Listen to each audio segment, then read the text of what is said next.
Morning. നമുക്കിന്ന് വളരെ എളുപ്പത്തിൽ ചപ്പാത്തിക്കും പുട്ടിനും ഇടിയപ്പത്തിനും ഒക്കെ കൂടെ കഴിക്കാൻ പറ്റുന്ന ഒരു ഗ്രീൻ പീസ് കറി ഉണ്ടാക്കിയാലോ. എല്ലാവർക്കും രാവിലെ ബ്രേക്ക്ഫാസ്റ്റിനും അതുപോലെ രാത്രി ചപ്പാത്തിക്കൊക്കെ കറി ഉണ്ടാക്കാന്ന് പറഞ്ഞാൽ കുറച്ച് തലവേദനയാണല്ലേ. എന്ത് കറി ഉണ്ടാക്കും എന്നുള്ള ബുദ്ധിമുട്ടുകളാണ്. അപ്പോൾ നമുക്ക് ഏറ്റവും എളുപ്പത്തിൽ തയ്യാറാക്കാൻ പറ്റിയ റെസിപ്പിയാണ് ഇത്. നിങ്ങൾ ഇതുവരെ ട്രൈ ചെയ്ത് നോക്കിയില്ലെങ്കിൽ ഉറപ്പായിട്ടും ട്രൈ ചെയ്ത് നോക്കും. നമുക്ക് എങ്ങനെയാണ് നമ്മുടെ ഗ്രീൻ പീസ് കറി തയ്യാറാക്കുന്നത് നോക്കാം. നമുക്ക് നമ്മുടെ ഗ്രീൻ പീസ് കറിക്ക് ആവശ്യമായിട്ടുള്ള ഇൻഗ്രീഡിയൻസ് എന്തൊക്കെയാണെന്ന് നോക്കാം. ഞാനിപ്പോൾ 1.25 കപ്പ് ഗ്രീൻ പീസ് ഒരു 8 മണിക്കൂർ സോക്ക് ചെയ്തെടുത്തിട്ടുണ്ട്. അതിലേക്ക് ഒരു മീഡിയം വലിപ്പമുള്ള തക്കാളി എടുത്തിട്ടുണ്ട്, 3 മീഡിയം വലിപ്പമുള്ള സവോള എടുത്തിട്ടുണ്ട്, പിന്നെ കുറച്ച് കറിവേപ്പില എടുത്തിട്ടുണ്ട്, കുറച്ച് മല്ലിയില എടുത്ത് വെച്ചിട്ടുണ്ട്. അപ്പോൾ ഇതിലേക്ക് നമുക്ക് പച്ചമുളകൊന്നും വേണ്ട കേട്ടോ. കുറച്ച് ജിഞ്ചർ ഗാർലിക് പേസ്റ്റ് വേണം, അല്ലെങ്കിൽ ഇഞ്ചി വെളുത്തുള്ളി ചതച്ച് ചേർക്കാം, ഏതായാലും കുഴപ്പമില്ല. ആദ്യം നമുക്ക് ഗ്രീൻ പീസ് ഒന്ന് കുക്ക് ചെയ്യാൻ വെക്കാം. അതിലേക്ക് എന്തൊക്കെ ചേർക്കണം എന്ന് പറയാം. ഗ്രീൻ പീസ് നമുക്ക് ആദ്യം കുക്കറിലേക്ക് മാറ്റാം. ഇതിലേക്ക് ഗ്രീൻ പീസിന് ആവശ്യമായിട്ടുള്ള ഉപ്പ്, 1/2 ടീസ്പൂൺ മഞ്ഞൾപ്പൊടി, ഇത്രയും ചേർത്തിട്ട് നമ്മുടെ കയ്യിലുള്ള ഗ്രീൻ പീസ് കുക്കാവുന്നതിന് ആവശ്യമായിട്ടുള്ള എത്ര വിസിലാണോ നിങ്ങളുടെ കയ്യിലുള്ള ഗ്രീൻ പീസ് 2 വിസിൽ കുക്കാവുന്നുണ്ടെങ്കിൽ ആ 2 വിസിൽ വരുന്നത് വരെ വേവിക്കുക, ഇല്ലെങ്കിൽ 3 വിസിൽ വരുന്നത് വരെ വേവിക്കുക. ഇത് വേവിച്ചിട്ട് ഒരുപാട് വെള്ളമില്ലാത്ത രീതിയിൽ വേവിച്ചെടുക്കുക കേട്ടോ. നമ്മുടെ കറി ഒരുപാട് ലൂസായിട്ടുള്ള കറിയല്ല, കുറച്ച് തിക്കായിട്ടുള്ള കറിയാണ്. അപ്പോൾ ഞാനിത് ഗ്രീൻ പീസിൻ്റെ മുകളിൽ നിൽക്കുന്ന രീതിയിൽ വെള്ളം ചേർത്തിട്ടുണ്ട്. ഇനി ഇത് 2 വിസിൽ വരുന്നത് വരെ വേവിച്ചെടുക്കാൻ പോവാണ്. പിന്നെ നമുക്ക് ഈ സമയത്ത് തന്നെ സവോളയും തക്കാളിയും ഒക്കെ ഒന്ന് കട്ട് ചെയ്ത് വയ്ക്കാം. അപ്പോൾ നമ്മൾ നമ്മുടെ സവോള തിന്നായിട്ട് കട്ട് ചെയ്തെടുത്തിട്ടുണ്ട് നീളത്തിൽ, അതുപോലെ തന്നെ തക്കാളിയും നീളത്തിലാണ് കട്ട് ചെയ്തെടുത്തിട്ടുള്ളത്. ഇനി നമുക്കിത് വഴറ്റിയെടുക്കാം. ഗ്രീൻ പീസ് വേവുന്ന സമയത്ത് നമുക്കിതൊന്ന് റെഡിയാക്കിയെടുക്കാം. അപ്പോൾ നമ്മൾ നമ്മുടെ മസാല റെഡിയാക്കാനായിട്ട് ഒരു പാൻ വെച്ചിട്ടുണ്ട്. ഇതിലേക്ക് വെളിച്ചെണ്ണയോ വെജിറ്റബിൾ ഓയിലോ നിങ്ങൾക്ക് ഇഷ്ടമുള്ള ഓയിൽ യൂസ് ചെയ്യാം കേട്ടോ. ഇന്ന ഓയിൽ മാത്രമേ യൂസ് ചെയ്യാൻ പാടുള്ളൂ എന്നൊന്നുമില്ല. ഓയിൽ ആഡ് ചെയ്ത് ഓയിൽ നന്നായി ചൂടായി വരുമ്പോൾ നമ്മൾ കട്ട് ചെയ്ത് വെച്ചിരിക്കുന്ന സവോള ചേർക്കുക. കുറച്ച് സവോള കൂടുതൽ വേണം, അപ്പോഴേ നമ്മുടെ ഗ്രേവിക്ക് ടേസ്റ്റ് ഉണ്ടാവുള്ളൂ. പിന്നെ ഉള്ളി ചേർത്തിട്ട് ഗ്രേവി ഉണ്ടാക്കുകയാണെങ്കിൽ കൂടുതൽ ടേസ്റ്റ് ഉണ്ടാവും. ഈ സവോളയ്ക്ക് ആവശ്യമായിട്ടുള്ള ഉപ്പും കൂടി ചേർത്ത് കൊടുക്കുക. ഇനി നമ്മൾ സവോള ഒന്ന് നന്നായിട്ട് വഴറ്റിയെടുക്കുക. ബ്രൗൺ കളറൊന്നും ആവേണ്ട ആവശ്യമില്ല. സവോളയുടെ കളർ ഒന്ന് കളർ ചേഞ്ച് ആയി തുടങ്ങുന്ന ആ ഒരു സ്റ്റേജ് ഉണ്ടല്ലോ, അത്രയും മതി കേട്ടോ. അപ്പോൾ നമുക്കിനി സവോളയുടെ കളറൊക്കെ മാറിയിട്ട് കാണാം. ഇപ്പോൾ നമ്മുടെ സവോളയൊക്കെ ചെറുതായിട്ട് കളർ മാറി തുടങ്ങുന്നുണ്ട്. നമുക്കിതിലേക്ക് മസാലപ്പൊടികൾ ആഡ് ചെയ്ത് കൊടുക്കാം. 1/4 ടീസ്പൂൺ മഞ്ഞൾപ്പൊടി, 1/2 ടീസ്പൂൺ മല്ലിപ്പൊടി, 1 teaspoon Kashmiri chilli powder, 1/4 teaspoon കുരുമുളക് പൊടി, 3/4 ടീസ്പൂൺ ഗരം മസാലപ്പൊടി. ഇത്രയും ചേർത്തിട്ട് ഈ പൊടികളുടെ ആ ഒരു റോ ടേസ്റ്റ് മാറി വരുന്നത് വരെ നമ്മളൊന്ന് ലോ ഫ്ലെയിമിൽ വെച്ചിട്ട് ഇളക്കി കൊടുക്കുക.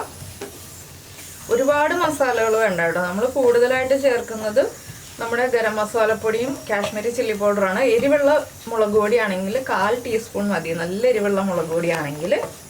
അപ്പോൾ നമ്മുടെ പൊടികളൊന്ന് കുക്കായി തുടങ്ങുമ്പോൾ നമുക്കിതിലേക്ക് നമ്മുടെ തക്കാളി കട്ട് ചെയ്തത് ചേർത്ത് കൊടുക്കാം. ഇനി തക്കാളിയും കൂടി ചേർത്ത് ഒന്ന് വഴറ്റിയെടുക്കുക. തക്കാളിയും ഒന്ന് കുക്കായി കിട്ടണം. ഒരു മിനിറ്റ് നമുക്കിതൊന്ന് അടച്ചു വെച്ച് വേവിച്ചെടുക്കാം. അപ്പോൾ നമുക്കിനി ഇതിലേക്ക് നമ്മുടെ ജിഞ്ചർ ഗാർലിക് പേസ്റ്റും കൂടി ആഡ് ചെയ്യാം. 1 ടീസ്പൂണാണ് ജിഞ്ചർ ഗാർലിക് പേസ്റ്റ് ആഡ് ചെയ്യുന്നത്. നിങ്ങൾ ഇഞ്ചി വെളുത്തുള്ളി ചതച്ചതാണ് ചേർക്കുന്നതെങ്കിൽ സവോള ചേർക്കുമ്പോൾ തന്നെ ഇഞ്ചി വെളുത്തുള്ളിയും കൂടി ചേർക്കാം കേട്ടോ. ജിഞ്ചർ ഗാർലിക് പേസ്റ്റ് ആണെങ്കിൽ ഇതുപോലെ ലാസ്റ്റ് ചേർത്താൽ മതി. ഇനി ഇതും കൂടി ചേർത്ത് ഈ ഒരു ജിഞ്ചർ ഗാർലിക് പേസ്റ്റിൻ്റെ ആ ഒരു റോ ടേസ്റ്റ് മാറുന്നത് വരെ ഒന്നുകൂടി ഒന്ന് ഇളക്കി കൊടുക്കുക.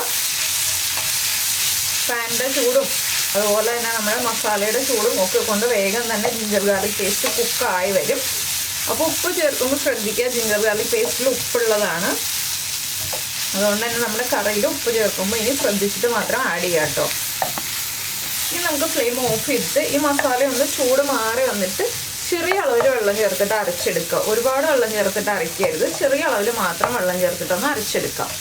അപ്പോൾ ഞാനൊരു മിക്സിയുടെ ജാറിലേക്ക് നമ്മൾ റെഡിയാക്കി വെച്ച മസാല ചേർത്ത് കൊടുക്കുകയാണ്. ഇതിലേക്ക് നമുക്ക് 1 ടീസ്പൂൺ പെരിഞ്ജീരകം, നമ്മുടെ ഫെന്നൽ സീഡ്സും കൂടി ചേർക്കാം. ഇനി കുറച്ചായിട്ട് വെള്ളം ചേർത്ത് നന്നായിട്ടൊന്ന് അരച്ചെടുക്കുക. നല്ല ഫൈൻ പേസ്റ്റായിട്ട് അരച്ചെടുക്കുക. ഇതുപോലെയാണ് കേട്ടോ ഞാൻ അരച്ചെടുത്തിട്ടുള്ളത്. അധികം വെള്ളം ചേർത്തിട്ടില്ല. ഇനിയിപ്പോൾ നമുക്ക് വേറൊരു പാൻ ചൂടാക്കാം, അല്ലെങ്കിൽ നിങ്ങൾ വലിയ പാനാണ് എടുത്തിട്ടുള്ളതെങ്കിൽ അതേ പാനിലേക്ക് തന്നെ നമുക്ക് ഈ അരപ്പിട്ട് കൊടുക്കാം. നമ്മൾ റെഡിയാക്കി വെച്ചിരിക്കുന്ന അരപ്പ് പാനിലേക്ക് ഒഴിച്ചിട്ട് കുറച്ച് വെള്ളവും കൂടി ചേർത്തൊന്ന് മിക്സ് ചെയ്തെടുക്കുക. നമുക്ക് എത്ര ഗ്രേവി വേണം എന്നുള്ളതനുസരിച്ച് ചെറിയ അളവിൽ വെള്ളം ചേർത്ത് മിക്സ് ചെയ്തെടുക്കുക കേട്ടോ. ഈ മിക്സിയുടെ ജാറിലേക്ക് തന്നെ വെള്ളം ചേർക്കുക. പിന്നെ നമുക്കിതിലേക്ക് എക്സ്ട്രാ ഗ്രേവി വേണമെന്നുണ്ടെങ്കിൽ തിളപ്പിച്ച വെള്ളം മാത്രം ചേർത്ത് ലൂസാക്കി എടുക്കുക. അപ്പോൾ ഈ അരപ്പ് ഒന്ന് കുക്കായി തുടങ്ങുമ്പോൾ നമുക്കിതിലേക്ക് കുക്ക് ചെയ്ത് വെച്ചിരിക്കുന്ന ഗ്രീൻ പീസ് ചേർത്ത് കൊടുക്കാം. വളരെ എളുപ്പത്തിൽ ഉണ്ടാക്കാൻ പറ്റുന്ന ഒരു ഗ്രീൻ പീസ് കറിയാണിത്. നിങ്ങൾ ഇതുപോലെ ഉണ്ടാക്കി നോക്കിയിട്ടില്ലെങ്കിൽ ഉറപ്പായിട്ടും ട്രൈ ചെയ്യാം കേട്ടോ. ഇനി നമുക്കിതിലേക്ക് കുറച്ച് കറിവേപ്പില ചേർത്ത് കൊടുക്കാം. പിന്നെ ഗ്രീൻ പീസ് വേവിക്കുമ്പോൾ കുറച്ച് ഉടഞ്ഞു വരുന്ന രീതിയിൽ വേവിച്ചെടുക്കുകയാണെങ്കിൽ കറിക്ക് കൂടുതൽ ടേസ്റ്റ് ഉണ്ടാവും. ഗ്രീൻ പീസ് ആഡ് ചെയ്ത് കഴിഞ്ഞിട്ട് നമ്മൾ വെള്ളം ചേർക്കുകയാണെങ്കിൽ മാത്രം ഞാൻ പറഞ്ഞതുപോലെ തിളച്ച വെള്ളം ചേർത്ത് ലൂസാക്കി എടുക്കുക. ഒരു 1/4 മിനിറ്റൊക്കെ തിളയ്ക്കുമ്പോൾ തന്നെ നമ്മുടെ അരപ്പ് കുക്കായിട്ടുണ്ടാവും. അപ്പോൾ അരപ്പിൻ്റെ ഉപ്പൊക്കെ ചെക്ക് ചെയ്യുക. അതിനുശേഷം നമ്മൾ ഗ്രീൻ പീസ് ആഡ് ചെയ്ത് കൊടുക്കുക. അപ്പോൾ നമ്മുടെ അരപ്പ് തിളച്ച് വരുന്നുണ്ട്. ഇതിലേക്ക് നമുക്ക് വേവിച്ച് വെച്ചിരിക്കുന്ന ഗ്രീൻ പീസ് ആഡ് ചെയ്യാം. ഇനി നമുക്ക് നന്നായിട്ട് ഇളക്കി മിക്സ് ചെയ്യാം. ഇപ്പോൾ കുറച്ച് ഗ്രേവി കൂടുതലുണ്ട്. ഇനി നമ്മളിത് കുറച്ച് സമയം തിളപ്പിച്ച് കാര്യങ്ങളൊക്കെ റെഡിയാക്കി വരുമ്പോൾ ഗ്രേവി കുറുകി വരും കേട്ടോ. അപ്പോൾ അതനുസരിച്ച് നമ്മൾ ഗ്രീൻ പീസിലുള്ള വെള്ളം ആദ്യം ഒന്ന് തുറന്ന് നോക്കിയിട്ട് വേണം അരപ്പിലേക്ക് വെള്ളം ചേർക്കാനായിട്ട്. ഇനി നന്നായിട്ടൊന്ന് തിളച്ച് വരട്ടെ. ഇപ്പോൾ നമ്മുടെ കറി നന്നായിട്ട് തിളച്ചുകൊണ്ടിരിക്കുന്നുണ്ട്. ഇത് കണ്ടോ, കറി തിളച്ച് ഗ്രീൻ പീസിലേക്ക് ആ മസാലയുടെ ടേസ്റ്റൊക്കെ പിടിച്ചു തുടങ്ങിയിട്ടുണ്ട്. ഇനി നമുക്കിത് മാറ്റിയിട്ട് കറിയിലേക്ക് വറവ് ചേർക്കാനുള്ള കാര്യങ്ങൾ നോക്കാം. അപ്പോൾ ഞാൻ ഫ്ലെയിം ഓഫ് ചെയ്തിട്ട് കറി മാറ്റി വയ്ക്കുകയാണ്. വേറൊരു പാൻ വയ്ക്കാം നമുക്കിനി. അപ്പോൾ നമ്മളൊരു പാനിലേക്ക് കുറച്ച് വെളിച്ചെണ്ണ ഒഴിച്ചിട്ടുണ്ട്. ഇതിലേക്ക് നമുക്ക് 1 ടീസ്പൂൺ കടുക് ചേർത്ത് കൊടുക്കാം. കടുക് പൊട്ടി വരുമ്പോൾ 3 വറ്റൽമുളകും കുറച്ച് കറിവേപ്പിലയും ചേർക്കുക. ഇനി നമുക്കിത് നമ്മൾ റെഡിയാക്കി വെച്ചിരിക്കുന്ന കറിയിലേക്ക് ചേർത്ത് കൊടുക്കാം.